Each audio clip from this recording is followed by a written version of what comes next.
นดินดงธุรกันดารมีนามเรียกขานของศิษย์พระตถาคตผู้ออกเผ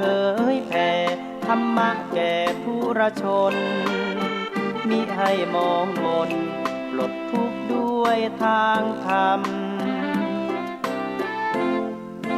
ธรรมจาริกธรรมจาริกธรรมจาริกถึงอยู่กลางป่าหรือว่ายอดดอยท่านไม่เคยถอยเฝ้าคอยชี้นำให้ใช้ธรรมะขององค์พระพุทธธรรมให้ใจสุขล้ำน้อมนำทำกรรมดีธรรมจาริกธรรมจาริกธรรมจาริกเร่งพัฒนาการอยู่การกินให้มีชีวิตสุขสันต์เปรมปรีพบแสงสว่างส่องทางสร้างความดีให้มีความสุขความทุกข์หายไปธรรมจาริกธรรมจาริกธรรมจาริก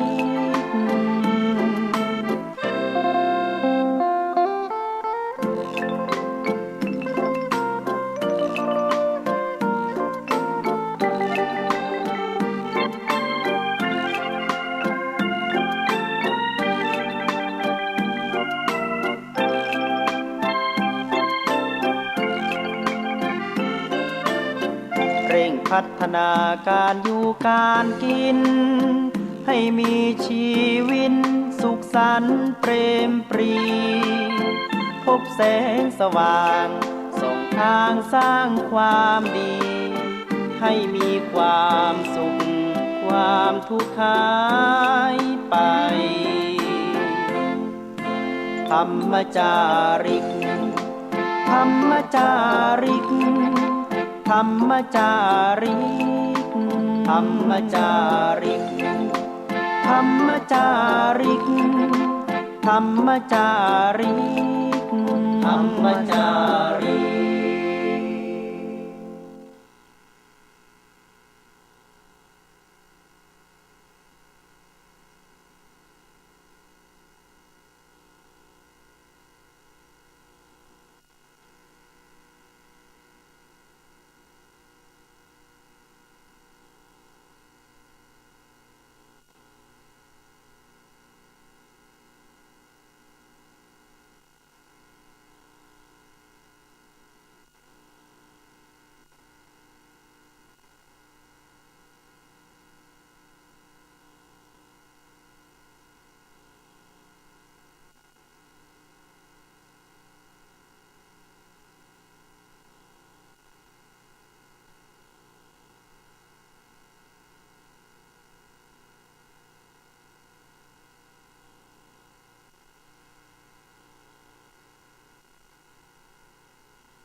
ปรากฏการณ์ที่ได้เกิดขึ้นใน ที่ผ่านมาในวันที่18มีนาคม2566เกิดเป็นวาตภัยเกิดขึ้นในทั่วนครเชียงใหม่ได้รับผลกระทบกันมากมายทั้งในบริษัทห้างร้านต่างๆที่ฝนได้ปัดได้กระจัดกระจายแล้วก็ที่สำคัญบาเฮ็ดได้ตกลงเป็นปรากฏการณ์สำหรับวัดศรีโสดานี่เป็นเวลา10 กว่าปีถึง20 ปีละเป็นปรากฏการณ์ที่มาเกิดขึ้นแถมครั้งหนึ่งแล้วก็เป็นบาเฮ็ดที่มีแก่นใหญ่พระเนนเถรน้อยได้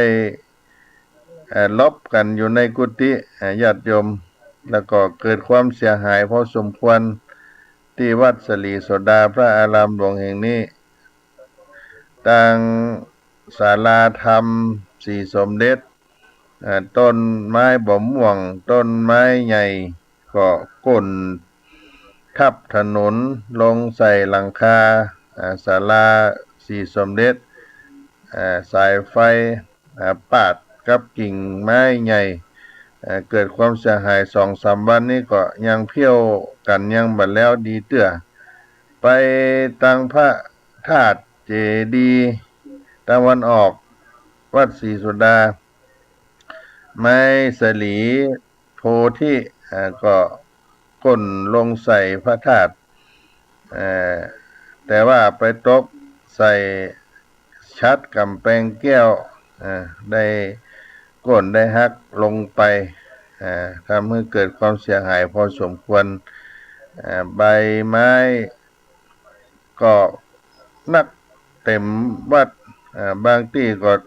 เลยตาตีนขึ้นไปญาติโยมทั้งหลายหลายที่ก็คงได้รับผลกระทบเช่นเดียวกันตามที่เราได้หันในYouTube ในอินเทอร์เน็ตที่โลกโซเชียลได้นำเอามาให้เราได้หันในวาตภัยที่ผ่านมาอย่างใดก็ดีก็ได้รับน้ำจิตน้ำใจจากเพื่อนบ้านทั้งหลายที่เปิ้นยังเป็นห่วงเป็นใยคือกับคนที่ได้รับความเสียหายบอกว่าบริษัทร้านค้าบ้านเฮือนรถยานพาหนะบางท่านป้ายตกใส่รถเสียหายมากมายไม้โค่นลงใส่บ้านต้นไม้หักปังลงหลังคาปัดปิวหายไปก็ดีอันนี้ก็เป็นเหตุที่เกิดขึ้นในช่วงฝนหน้าแล้งหน้าแล้งแห้งไข่ฝนตกหัวปีมันจึงเป็นภัยธรรมชาติเกิดขึ้น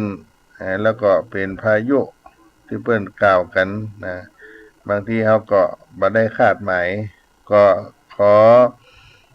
อนุโมทนาที่ศรัทธาญาติโยมที่ขึ้นมามาเยี่ยม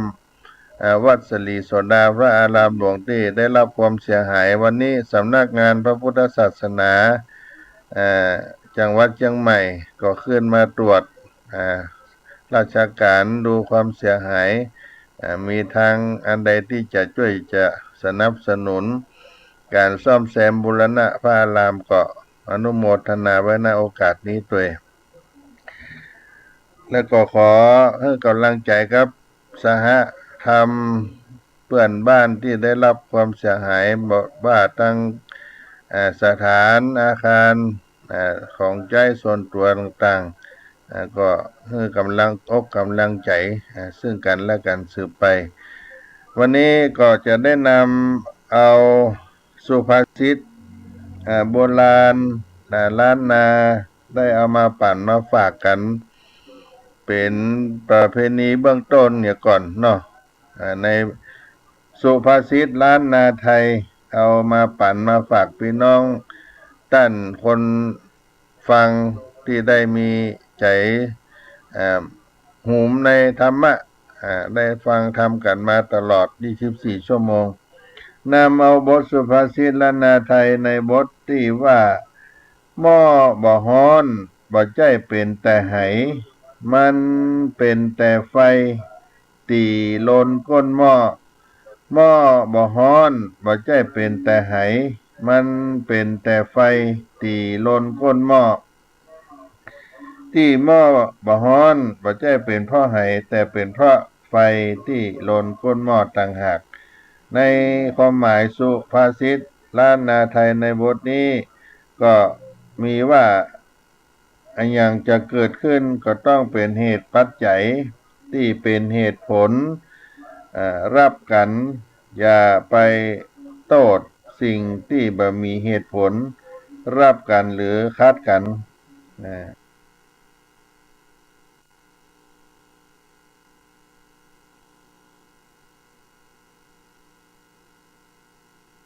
อันอย่างที่มันจะเกิดขึ้น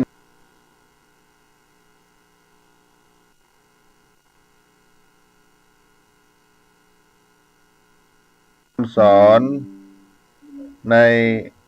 สุภาษิตล้านนาไทยในบทนี้ที่กล่าวไว้หม้อบ่ฮ้อนบ่ใจเป็นแต่ไหมันเป็นแต่ไฟตีลนก้นหม้อหม้อบ่ฮ้อนบ่ใจเป็นแต่ไหมันเป็นแต่ไฟตีลนก้นหม้อในข้าวที่อาจารย์สนั่นธรรมธิเบิ่นประพันธ์เอาเป็น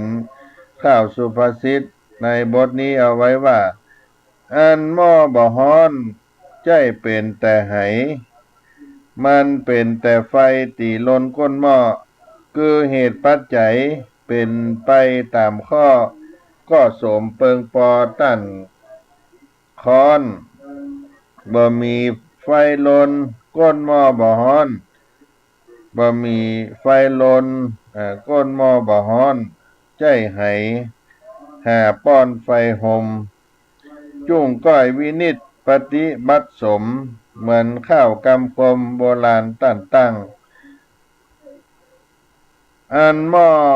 บ่ฮ้อนใจเป็นแต่ไหมันเป็นแต่ไฟตีลนก้นหม้อคือเหตุปัจจัยเป็นไปตามข้อก็สมเปิงปอต้านก้อนบ่มีไฟลนก้นหม้อบ่ฮ้อนใจไหหาป้อนไฟห่มจุ้งก้อยวินิจปฏิบัติสมเหมือนข้าวกำคมโบราณตั้งในคราวนี้ก็ได้กล่าวถึงสาระว่าที่หม้อบ่ฮ้อนบ่ใจเป็นเพราะไหมันเป็นเพราะไฟไปลนก้นหม้อต่างหากนี่ก็คือเหตุปัจจัยที่เป็นไปตามกรรมโบราณหยิบยกมาสอนบ่มีไฟลนก้นหม้อก็บ่ฮ้อนบ่ใจเป็นตัวพ่นไฟไปห่มทำการใดให้คอยพิจารณาปฏิบัติให้เหมาะให้ดูสมที่มาที่ไปก่อนจะเชื่อจะตัดสินใจปฏิบัติเหมือนดังข้าวกำคมที่โบราณเพิ่นว่าไว้ก็เอามาปันมาฝากพี่น้องสาธุชนท่านคนฟังตั้งหลายในต้นรายการนี้สัญญาณก็อาจจะขาดหายศรัทธาญาติโยมอาจจะขาดหายไปจะได้ก็ดีก็ทางท่านอาจารย์พระครูสมุวิสุวัตรปรากิโจผู้อำนวยการสถานีก็ได้ช่วยแก้ไขให้ได้เสียงเป็นปกติขึ้นมาดีแล้วเนาะพูดถึงว่าอันอย่างจะเกิดก็ต้องเกิดด้วยเป็นเหตุปัจจัยที่รองรับกันบ่ดีไปโทษในสิ่งที่บ่มีเหตุผลที่มารับกันหรือว่าคัดกันรู้จักพินิจพิจารณาปฏิบัติให้เหมาะให้ดูสมที่เขาจะเชื่อจะตัดสินใจตามกรรมโบราณล้านนาไทย ได้เอาสอนไว้ถ้าเป็นตามหลักธรรมของเฮาการรู้จักพิจารณามองเป็นเห็นธรรมปรารถนาความสำเร็จในชีวิตเพิ่นก็สอนเอาไว้ให้ในรักพิจารณาพินิจพิจารณาในความสำเร็จต่างๆนานาของบุคคลสำคัญในความสำเร็จของบุคคลสำคัญมีสิ่งหนึ่งที่เหมือนกันก็คือการรู้จักพิจารณาสรรพสิ่งที่ตนได้ประสบมาในชีวิต และสามารถขยายผลแห่งการพิจารณานั้นไปสู่การดำเนินชีวิตที่ก่อสุขประโยชน์แก่ตนเองและก่อสังคมเป็นธรรมะให้รู้จักพินิจพิจารณา อุปาทิสสะปริภาชกได้พิจารณาหันกิริยาที่สงบเรียบร้อยในการบิณฑบาตของพระอัจฉริก็จึงนำให้เกิดความอยากรู้คำสอนของพระบรมศาสดา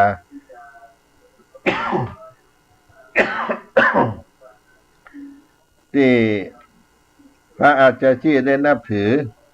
เมื่อได้โอกาสก็จึงเข้าไปสอบถามเดี๋ยวรอสักครู่นะญาติโยมอาการเป็นบัดเป็นไอเกิดขึ้นแต่เดี๋ยวขอโอกาสญาติโยมสักครู่ก่อนเนาะ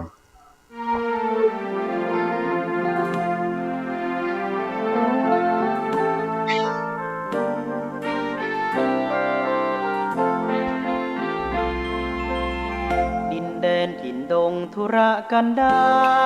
รมีนามเรียกขานของศิษย์พระตถาคต ผู้ออกเผยแผ่ธรรมะแก่ทุรชน มิให้มองมนปลดทุกข์ด้วยทางธรรม ธรรมจาริก ธรรมจาริก ธรรมจาริก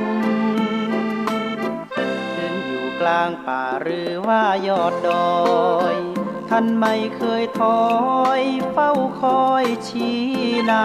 ำให้ใช้ธรรมะขององค์พระพุทธธรรม ให้ใจสุขล้ำน้อมนำทำกรรมดี ธรรมจาริก ธรรมจาริก ธรรมจาริก เร่งพัฒนาการอยู่การกิน ให้มีชีวิตสุขสันต์เปรมปรี พบแสงสว่างส่องทางสร้างความดี ให้มีความสุขความทุกข์หายไป ธรรมจาริก ธรรมจาริก ธรรมจาริก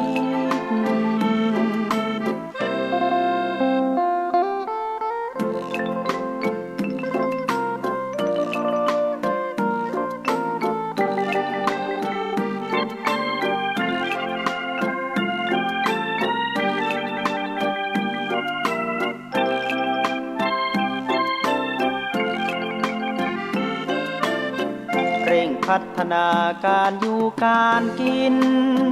ให้มีชีวิตสุขสันต์เปรมปรี พบแสงสว่างส่องทางสร้างความดี ให้มีความสุขความทุกข์หายไป ธรรมจาริก ธรรมจาริก ธรรมจาริก ธรรมจาริก ธรรมจาริก ธรรมจาริก ธรรมจาริกศรัทธาญาติโยมขออภัยในการคัดข้อง ตึงสัญญาณตึงสุขภาพตัวเองด้วยพอดีว่าวันนี้ก็ได้เดินทางไปที่โรงพยาบาล ไปตรวจสุขภาพตลอดวันกลับมาตั้งแต่เช้าไป7 โมงรถก็ยังติดตั้งแต่วัดสลีโสดาพระอารามหลวงนี้ไปถึงวัดเมย่าลินคำกว่าจะไปได้ก็ใช้เวลาพอสมควรเข้าไปที่โรงพยาบาลลานนาก็ไปตรวจสุขภาพ2 เดือนเกินก็ไปครั้งหนึ่งได้ไปทั้งวันแล้วก็กลับมากับรถก็ยังติดกันอยู่จนถึงบ่าย 1 โมงบ่าย 2ก็ยังแล้วกันเตื้อเปิ้นได้มีการรับปริญญาของมหาวิทยาลัยเทคโนตีนดอยลุ่มวัดศรีโสดาได้ใช้สถานที่ในมหาวิทยาลัยเชียงใหม่ก็มีคนที่มากันมากหน้าหลายตาพอสมควรบางท่านก็เหมารถบัสบางท่านก็เหมารถตู้มาขึ้นดอยสุเทพพ่องขึ้นไปทางดอยคำพ่องในมหาวิทยาลัยเชียงใหม่หน้าโรงพยาบาลมหาราชนครเชียงใหม่ก็ซ้ำติดกันรถก็เป็นการเดินทางมาทั้งวันแล้วก็สุขภาพก็เลยเป็นหวัดเป็นไอขึ้นมาขยมมาแอวหาก็ซ้ำเป็นหวัดแถมก็จะติดหวัดติดไอกันก็ขอสุมาภัยครับท่านคนฟังทั้งหลายด้วยซึ่งสุขภาพร่างกายที่อาตมาเคยได้ผ่านมามีพระภิกษุที่เป็นพระธรรมจาริกก็คือท่านพระทองอินกันทรสเป็นพระธรรมจาริกอยู่บ้านกิ่วหลวงบ้านเกิดของท่านอยู่บ้านเมืองกืดตำบลกืดจ้างอำเภอแม่แตงจังหวัดเชียงใหม่ก็สุขภาพเดินเหินก็บ่ได้ก็ไปพักตัวที่บ้านน้องสาวที่อยู่ติดกับโรงเรียนบ้านเมืองกืดก็มีการช่วยเหลือทางคณะพระธรรมจาริกได้ให้หอมปัจจัยกันได้จำนวนเงินรูปละ 9,000 บาทจะได้มอบเมื่อมี2 องค์ที่สองนั่นก็คือพระอานัตชัยนินพันธ์ที่อยู่บ้านต้นลุงวัดพระธรรมจาริกต้นลุงอำเภอแม่แตงจังหวัดเชียงใหม่ซึ่งก็ได้อาพาธหนักพอสมควรควรที่จะได้ช่วยได้เหลือกันก็เป็นสภาวะเหตุเป็นปัจจัยเช่นเดียวกันที่ได้ไปตะกี้สุขภาพคนเฮามีเกิดมีแก่มีเจ็บมีไข้เป็นธรรมดาก็ต้องช่วยเหลือกันไปเพราะว่าการเผยแผ่งานในทางพระพุทธศาสนาก็ทำให้ท่านได้รับน้ำใจจากเพื่อนสหธรรมที่ได้ให้หอมปัจจัยกันไปมอบไปปั่นกันแล้วก็ต่างญาติพี่น้องที่เปิ้นอยู่ต่างบ้านต่างเฮือนเปิ้นก็ยังช่วยดูแลพอกอยกันในเครือพันฉันญาติพี่น้องที่ดูแลกันมีพระอานัตรัตนปัญโยแล้วก็มีพี่สาวที่คอยดูแลเอาใจใส่แล้วก็พระทองอินกันทรสก็มีน้องสาวที่ได้ดูแลพอกอยช่วยเหลือยาจูนกันทำให้เป็นการเกิดความฮักในเครือญาติถ้าในทางคำสอนในทางพระพุทธศาสนาเขาก็เป็นการสงเคราะห์ญาติพี่น้องที่ได้ช่วยอุปถากอุปถัมภ์กันไปที่พระพุทธเจ้าพระองค์ได้ตรัสว่า โยภิกขเวมังอุปทาหายะโสขีลานังอุปทาหายะผู้ใดปรารถนาจะอุปถากเราตถาคตผู้นั้นพึงรักษาผู้ป่วยไข้ อุปถากอืมผู้ป่วยไข้การอุปถากการให้การพยาบาลบำบัดโรคภัยไข้เจ็บของพระสงฆ์เต้ากับการได้อุปถากพระสัมมาสัมพุทธเจ้าเลยทีเดียวตามที่ความเชื่อผู้คนส่วนมากแล้วจะมีความเชื่อความศรัทธาถ้าผู้ใดได้ถวายอาหารสิ่งของต่อพระพุทธเจ้าว่าจะเป็นพระปัจเจกพุทธเจ้าหรือพระสัมมาสัมพุทธเจ้าบุญที่เกิดจากการถวายทานนั้นมีอานิสงส์มากนักกว้างลงหลายถึงขนาดผู้นั้นตั้งจิตอธิษฐานขอให้ได้เป็นสาวกะอาคาสาวกหรือปรารถนาพุทธภูมิก็ได้สมดังใจปรารถนาตามพระพุทธดำรัสที่พระองค์ได้กล่าวไว้โยภิกขเวมังอุปัฏฐาหายะโสกิลานังอุปทาหายะผู้ใดปรารถนาจะอุปถากเราตถาคตผู้นั้นพึงรักษาภิกษุป่วยไข้ได้ปรนนิบัติต่อพระภิกษุผู้อาพาธเต้ากับว่าได้สร้างกุศลต่อองค์สมเด็จพระสัมมาสัมพุทธเจ้าดังนี้ผลบุญมหาศาลก็บังเกิดขึ้นแก่ผู้ได้อุปถากปรนนิบัติต่อพระภิกษุสงฆ์ผู้อาพาธเปรียบเสมือนได้ถวายทานต่อพระพุทธเจ้านั่นเองดังนั้นการที่ได้มีโอกาสหรือตั้งใจที่จะปรนนิบัติดูแลอุปถากช่วยเหลือพระภิกษุสงฆ์ที่ป่วยไข้อาพาธแล้วน้อมจิตของเฮาระลึกถึงองค์สมเด็จพระสัมมาสัมพุทธเจ้าจะส่งผลต่อจิตใจอันเป็นกุศลเป็นอย่างมาก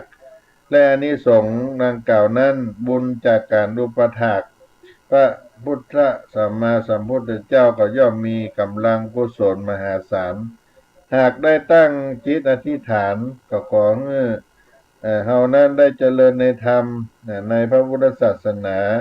ของพระองค์แล้วกำลังแห่งความตั้งใจนั้นก็ย่อมมีมากมายและส่งผลให้ก้าวหน้าในธรรมมีพละอินทรีย์เพื่อความลดพ้นในโอกาสเป็นหน้าเป็นแน่แต่เหตุดังนั้นอย่าได้ประมาทอยู่เลยจึงกระทำมหากุศลดังกล่าวให้เกิดขึ้นกับตัวเฮากับครอบครัวสหธรรมิกญาติโยมถ้าได้มีโอกาสจะได้อุปถัมภ์อุปถากพระภิกษุทั้งหลายต่างๆนั้นนะที่เพิ่นได้อุปถากนั้นก็ถือว่าเป็นบุญดังที่กล่าวมีพระอานิสงส์การบำรุงในการบริจาค ปัจจัยเงินก็ดีบำรุงพระภิกษุสามเณรพาสก็ดีชื่อว่าได้อุปถากพระพุทธเจ้าดังที่ได้กล่าวไว้ว่าผู้ใดต้องการอุปถากเราตถาคตผู้นั้นจงไปอุปถากภิกษุไข้เถิดกุศลกรรมในอดีตชาติจะเปลี่ยนจากนักเป็นเบาจากเบาเป็นศูนย์ถือเป็นการที่ได้ลดการกระทำหรือว่าการลดข้อสะเดาะภัยอย่างหนึ่งให้เราลดจากบาปบุญโทษเนื่องจากนักเป็นเบาและก็เบาก็หายสูญไปเจ้ากรรมนายเวรในอดีต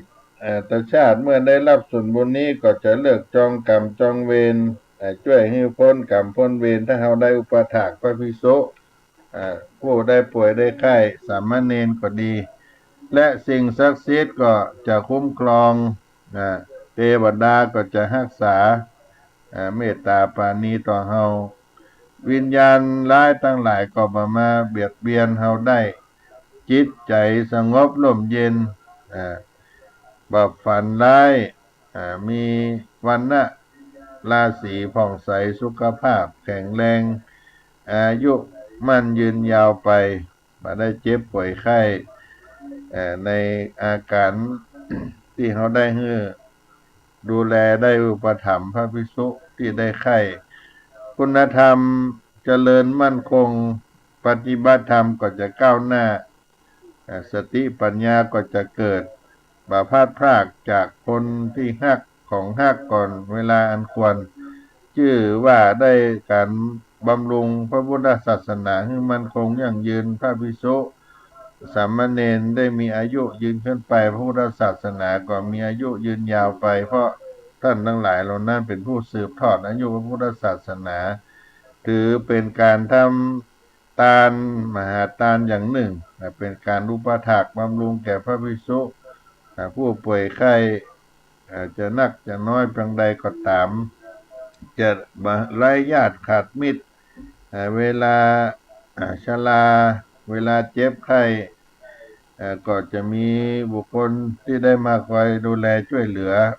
บ่ทอดบ่ทิ้งได้อยู่คนเดียวก็มีแต่เจ้าป่าและ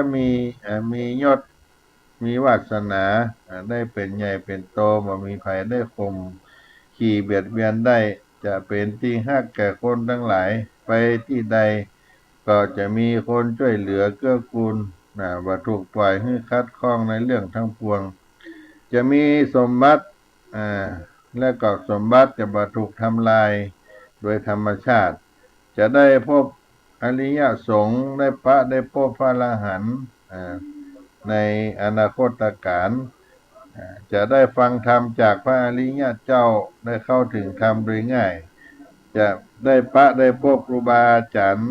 ผู้ทรงคุณธรรมได้ให้ธรรมแก่เราด้วยบุญที่ได้อุปถากภิกษุส่งสามเณรที่ได้เจ็บไข้ได้ป่วยหรืออาพาธก็จะเป็นปัจจัยสวรรค์เข้าสู่นิพพานแก่ตนเฮาโดยบุญที่ได้อุปถากพระภิกษุสามเณรอาพาธก็สามารถอธิษฐานให้เป็นปัจจัยในการบรรลุธรรมหรือเป็นอัครสาวกพระมหาสาวกพระปัจเจกพุทธเจ้าพระสัมมาสัมพุทธเจ้าในอนาคตได้นี่ก็เป็นอานิสงส์ที่ได้ดูแลอุปถากพระภิกษุผู้ป่วยไข้ทางพระพุทธศาสนาว่าเป็นผู้อาพาธตามที่พระพุทธองค์ได้ตรัสไว้ในที่ว่าผู้ใดปรารถนาจะอุปถากเราพระตถาคตพระพุทธเจ้านั้นผู้นั้นก็พึงรักษาผู้ที่เป็นพระภิกษุป่วยไข้เถิดนี่ก็เป็นการทำบุญอันยิ่งใหญ่พอสมควรเนาะศรัทธาญาติโยมแล้วที่อาตมาได้ไปหันญาติพี่น้องเป็นพี่สาวน้องสาวเพิ่นได้มาดูแลขอบคอยก็ถือว่าเป็นการสงเคราะห์ดูแลกันไปในคำสอนในทางพระพุทธศาสนาก็ถือว่าเป็นมังกรมงคลประการหนึ่งในคำสอนขององค์สมเด็จสัมมาสัมพุทธเจ้าเป็นการสงเคราะห์ญาติต้นไม้ที่เกิดรวมกันเป็นป่าเป็นดงแต่ละต้นก็ย่อมช่วยต้านลมพายุให้แก่กันจึงยืนต้นอยู่ได้เมือนนานพิษจากต้นไม้ที่เกิดอยู่โดดเดี่ยวแม้จะเป็นไม้เจ้าสูงใหญ่แม้จะเป็นไม้เจ้าป่าสูงใหญ่ก็ตามเมื่อมีลมใหญ่พายุมาโต้มาปัดมาปังตามลำพังย่อมหักโค่นลงได้โดยง่ายเช่นเดียวกัน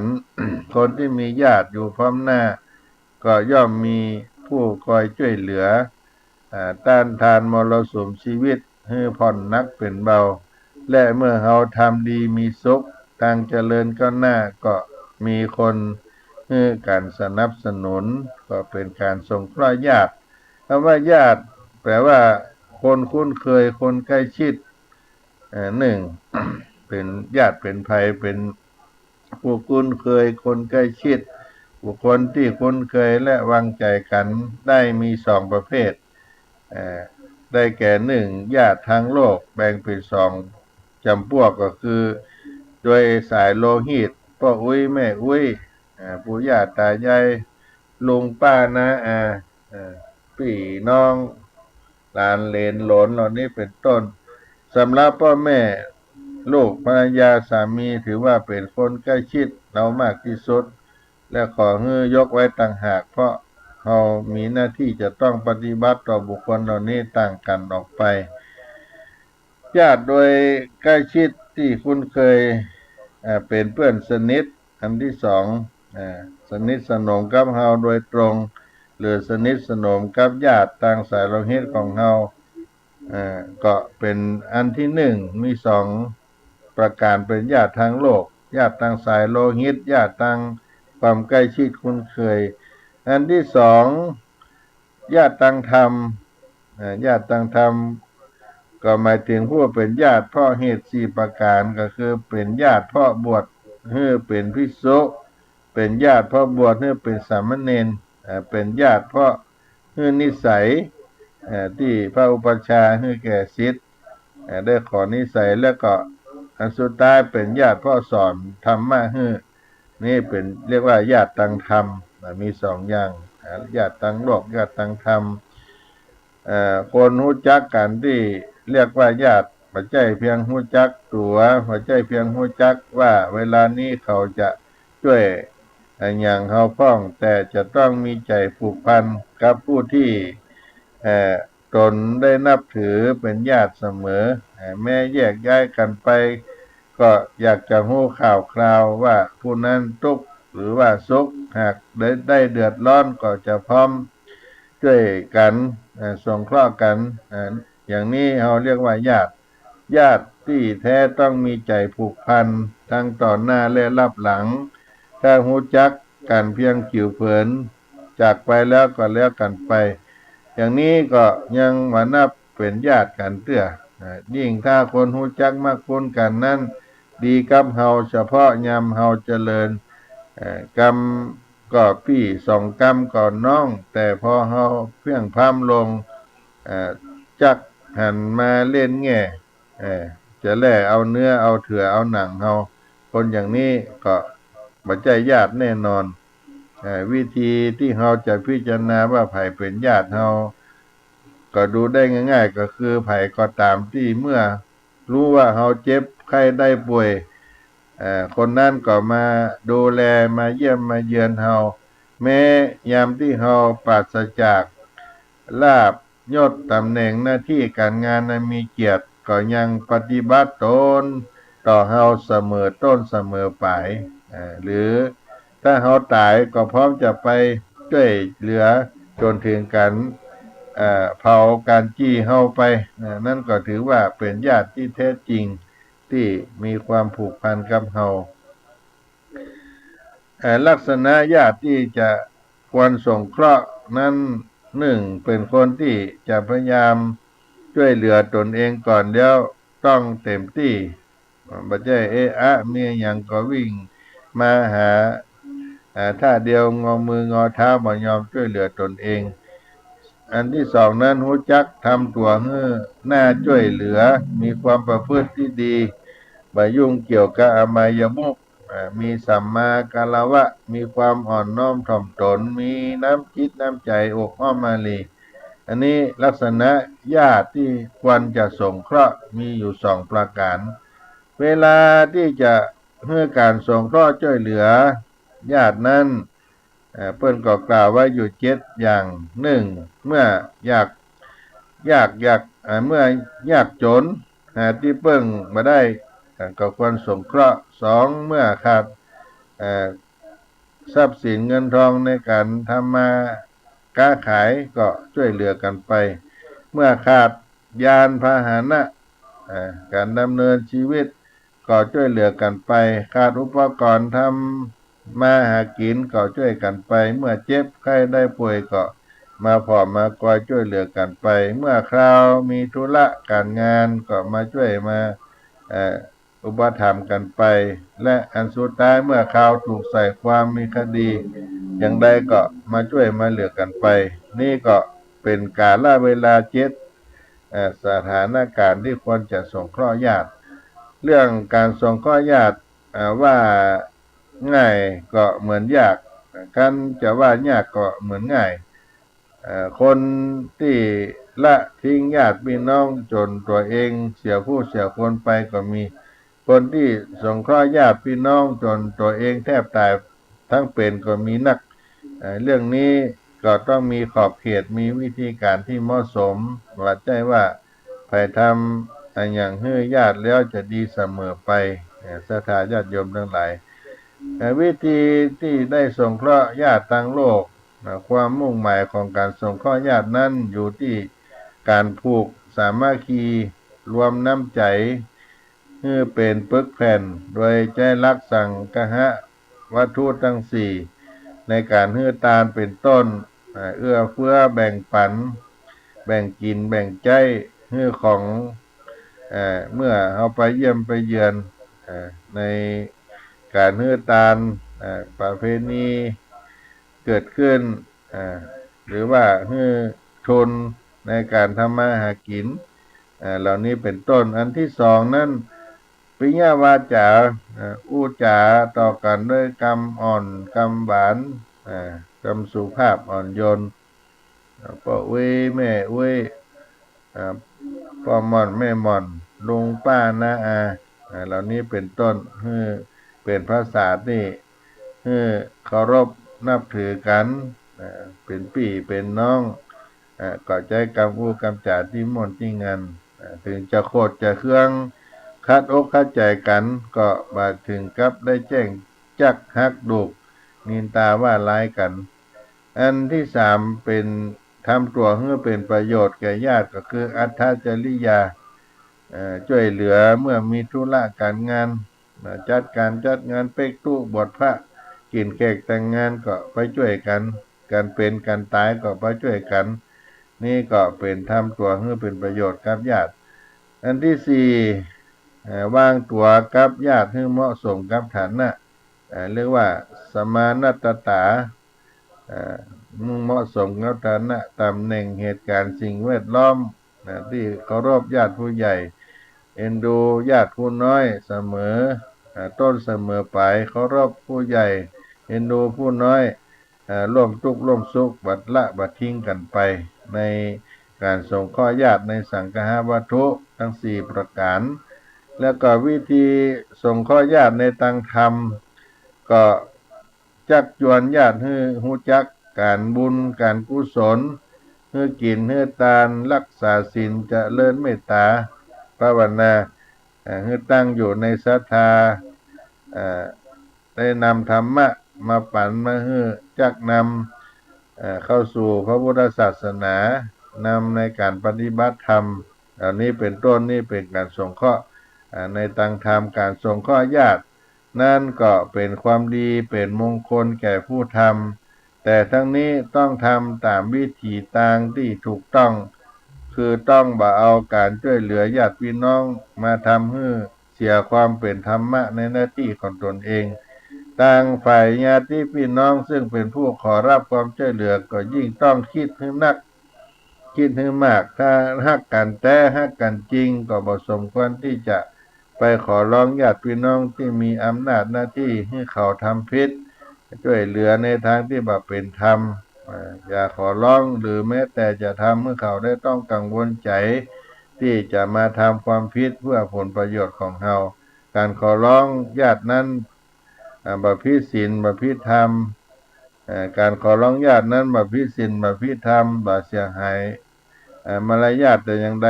ข้อสำคัญอยู่ที่ว่าของเขาทำผิดเมื่อเราอย่าขอให้เขาได้มาทำผิดเพื่อให้เราก็แล้วกันอันนี้ก็เป็นข้อที่เตือนอกเตือนใจมีบุญกุศลเหมือนกันในการสงเคราะห์ญาติพี่น้องมีอานิสงส์เช่นเดียวกันเป็นการป้องกันภัยศัตรูหมู่พานทำอันตรายได้ยากแล้วก็เป็นฐานะอำนาจให้ขยาย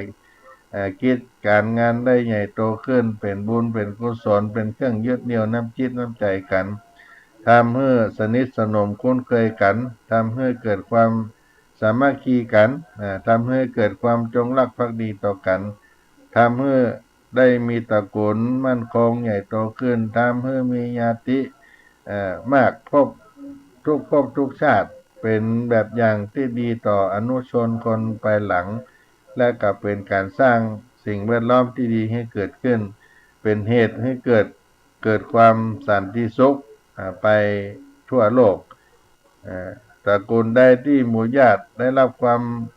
ร่วมกันสร้างสรรค์จันลงวงวานก็เป็นปึกแผ่นแน่นหนาจะเป็นที่เคารพนับถือแก่คนทั้งหลายแม้ผู้มุ่งร้ายก็จะบ่กล้ามาเบียดเบียนประดุจความหนาที่ความหนาทึบแห่งก่อภัยที่มีหนามแวดล้อมอยู่รอบข้างย่อมมามีภัยเข้าไปตัดไปทำร้ายได้ง่ายๆหรือเหมือนดังดอกบัวที่เจริญงอกงามอยู่ในสระในหนองย่อมเป็นที่เจริญตาเจริญใจแก่ผู้พบหัน